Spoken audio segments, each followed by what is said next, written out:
Today's video is just a continuation of last week's video, which is based on a frequently asked question I get on Instagram and here all the time is, how does this apply to my family? How does this apply to the man in my life?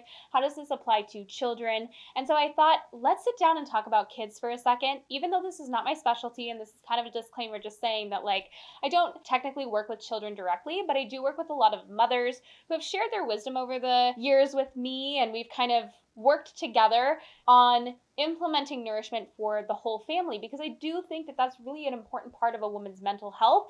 Is if she's changing the way that she's eating, she doesn't want to cook two separate dinners, she doesn't want to cook two separate lunches and make different snacks. That can be really, really overwhelming and exhausting.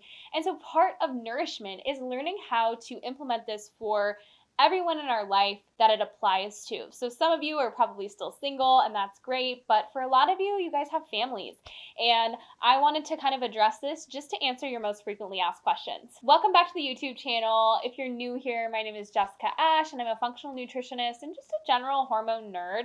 I really, really love studying the female metabolism and just the metabolism as a whole, and educating you about your biology and really connecting those physiological truths to how to implement this into everyday life. How do you take this information and change your quality of life using this information? If you like what I teach here, my signature course, Fully Nourished, is really a blueprint, an action-based program, an action-based online course that really teaches you how to restore your metabolism and balance your hormones using nutrition. So if you like what I teach and you want something that's more action-based, Fully Nourished is where it's at. It has recipe books, meal plans, resources. It'll have all the information you need to truly start transforming your habits and transforming your life. But with that being said, let's get started. Let's talk about kids for a second. So just a little background, I love children. I've worked with children since I was a teenager. I've always been fascinated by children's behaviors and parenting techniques. And obviously now, working with a lot of women who are in this kind of preconception phase, or they're recovering after a very stressful pregnancy, or they're just trying to nourish their body for pregnancy or for being a good mom, it's hard to separate children from my work, and I'm always keeping them in mind. I do think that nourishment is fundamentally going to change the next generation, and even though I don't have children of my own yet, they are very near and dear to my heart, and I think that they are a very important part of this process, especially if you already have children, or even if you plan on having children in the future. And usually this is along the lines of Fully Nourished, and they'll ask, can I apply this stuff to my children? And I'll say absolutely, or how does this apply to children? And it's at the end of the day, our cells need similar nutrients. And like I talked about in last week's video, no matter who you are, your body's going to take those raw materials, those raw resources, and it's going to use them to do what it needs to do. So for women,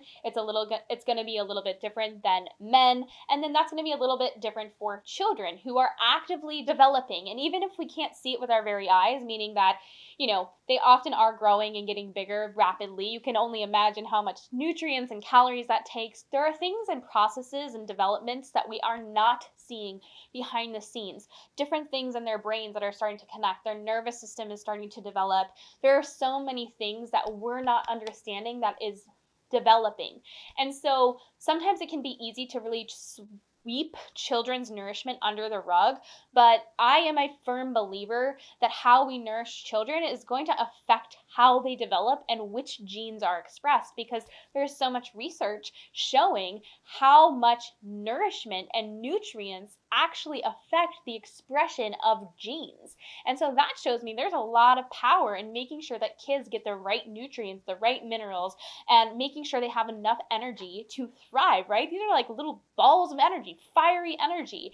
And I think that we have a lot of lessons to learn from children. I think our society doesn't value children enough. And in reality, oftentimes they have a lot of wisdom, and their bodies have a lot of wisdom that we can learn from. So that's kind of my intro to this, but that's where I'm coming from. And so if you vehemently disagree with me, you're probably going to disagree with everything I say in this video, but that's where I'm coming from. So, in Fully Nourished, I do talk about nourishment in context with the female body, but that does not mean that it doesn't apply to other people. It just may affect their bodies a little bit differently. Most of what I teach in Fully Nourished is going to apply to a child in the sense of they need the right macronutrients, they need the right balance of macronutrients, they often need to snack very often, they often need a bedtime snack, and then remember that our hormones and our nourishment, before we got pregnant with them or while we were pregnant with them, directly affected them.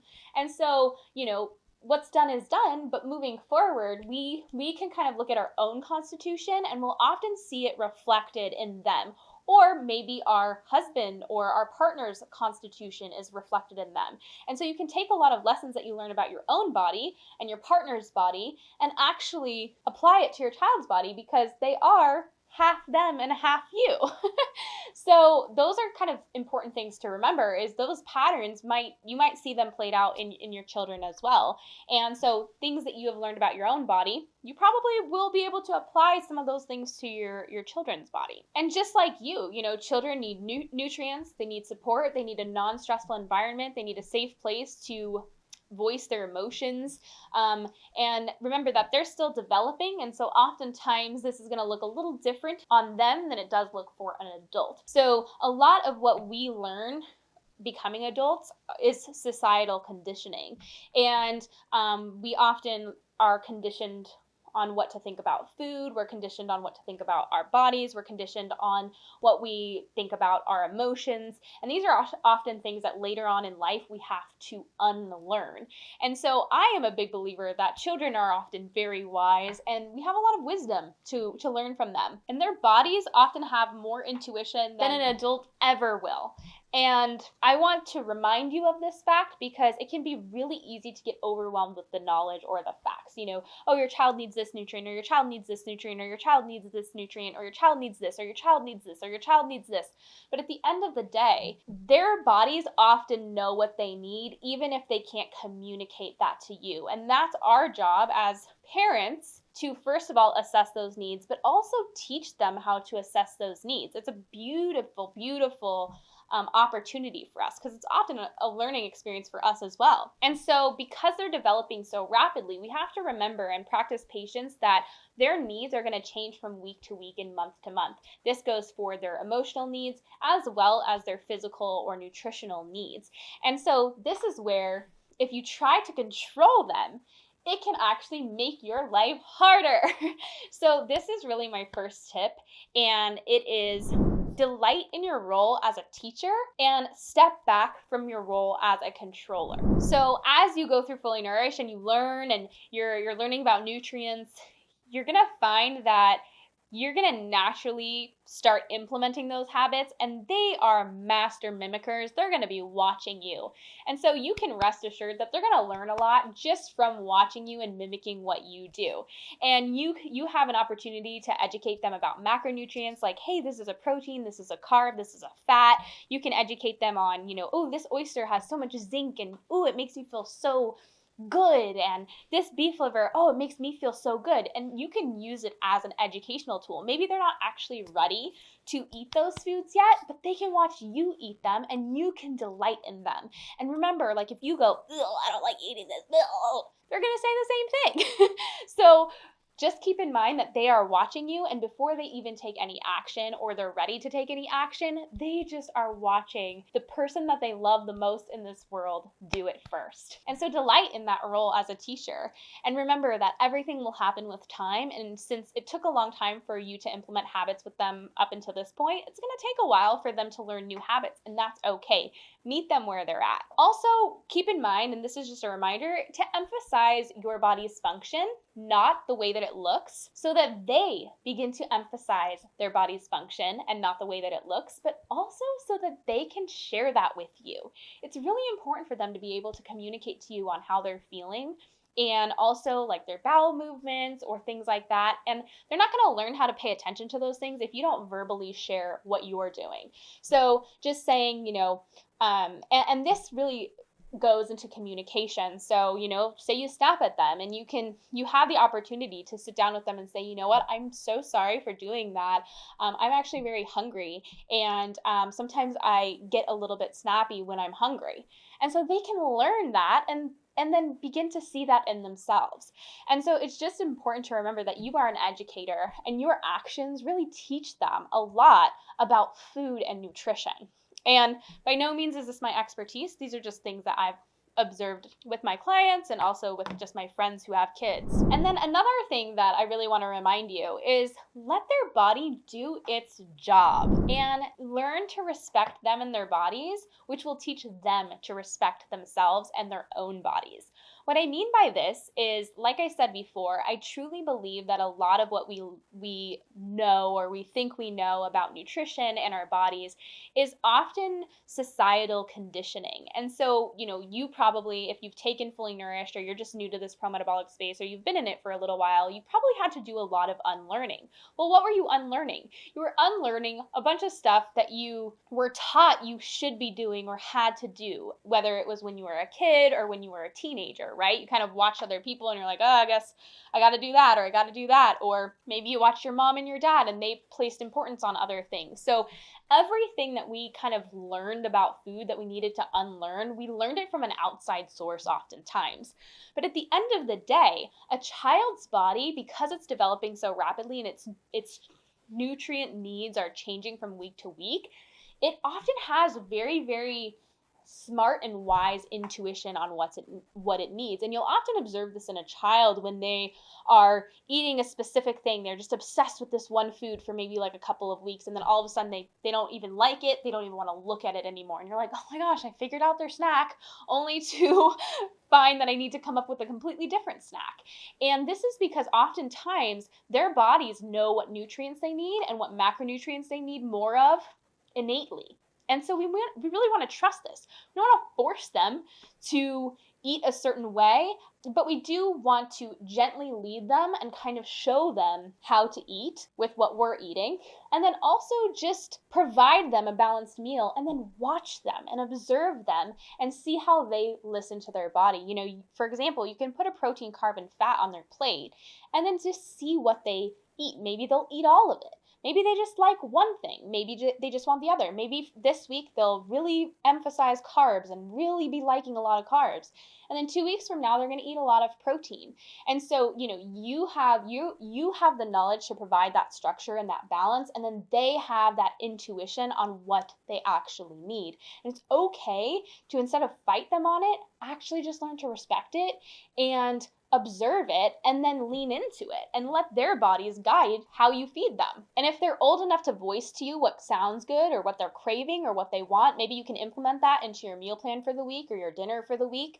And then if they're younger and not able to communicate that to you, maybe you're going to have to watch their behavior or watch, what they tend to gravitate towards. But at the end of the day, they need all the nutrients that we need. Those nutrient-dense foods like liver and oysters can be amazing foods for them, but they might not be there yet. So it's a good idea to find things that they like and start there. That's the place to start. So knowing your child, knowing what they like, knowing what they gravitate towards, and trying to find something more nourishing or a more nutrient-dense option that will meet that like or meet that need. For example, your kid might not be ready to eat liver or oysters yet. That's completely fine. It might take you months to get there, but maybe they like meatballs. And you can mix, smoked oysters into your meatballs and they go, mommy, these are so good, And so there you go. You found a way to get oysters into their diet. Or maybe they don't really like eating fruit because they're used to more refined processed sugars. That's okay. Maybe try some dates with them. Maybe try some dried fruit, some things that they might actually meet them where they're at. So it's all about your perspective, and also just it goes back to what I talked about in last week's video of force over power. Understanding that you can't force or control someone's habits. I mean, as a mother, you can definitely try to, but it's going to actually probably put more stress on you and more stress on your child. So instead, put most of your energy and most of your force into leading by example, which is really power, because your children are learning from you. They're mimicking your habits. And then slowly over time, as you change your diets and you change the diet of your whole family, to more nourishing foods and meet them where they're at, they will begin to like different things. Just like your palate has changed, so will theirs. But the cool thing about kids is they often naturally gravitate to metabolically supportive foods. So this is the one thing that I tend to notice, right? They love carbohydrates, they love sugary things, they love fruit, they often love, root vegetables, they often love meat. If they don't, that's something that you can work with them over time to like. So there are often times kids gravitate towards those foods already. They often naturally gravitate away from vegetables anyways. So it can be a lot easier to implement a more metabolism supportive diet, an easier digesting diet to children, just naturally. But, some of those foods can be a little bit tricky, or, sometimes kids are just a little bit finicky, and that's okay. I want you to kind of remind yourself that they're developing very rapidly. They go through a lot of shifts and changes. And so this too shall pass. If they don't like it this week, they don't like it this month, don't close the book on them. Actually keep the book open, because next month can be completely different. Next year can be completely different. And all the while, you will be enjoying these foods in front of them. You will be teaching them and educating them on the function of their body and the value of protein, carbs, and fats.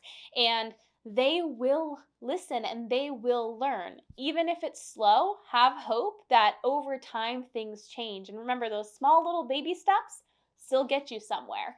And there's no need to force it or rush it or make all these changes tomorrow. I totally understand wanting kids to be really nourished and wanting them to implement nourishing foods, but just trust the process and know that, yes, you can totally have them eat the same things that you are when you're in Fully Nourished or eating in a metabolism supportive style of eating. You can definitely use the recipes that I have in Fully Nourished for them. And there's so many recipes in there that you can often find things that you will like and they will like as well. So that's kind of my getting started advice for nourishing kids.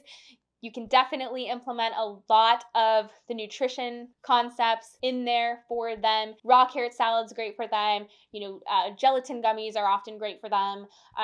Nourishing foods are often great for them. Bedtime snacks are often great for them. Having them eat within an hour of waking is great for them. Having them snack pretty frequently is often great for them in their moods and how they're feeling. They often can't translate to you that they have low blood sugar or that they're hungry or they're feeling really tired or fatigued. And also just making sure that they're getting enough rest and you're prioritizing the same foundations you're prioritizing for yourself. Their sleep, their sunlight, making sure they're getting outside time, making sure that they're getting time to rest and relax and not have that pressure and that stress constantly on them. Those are all things that benefit you, are going to benefit them as well. So if you guys have any questions on this or you want to hear more about this, please just give me some comments below or let me know what helped you.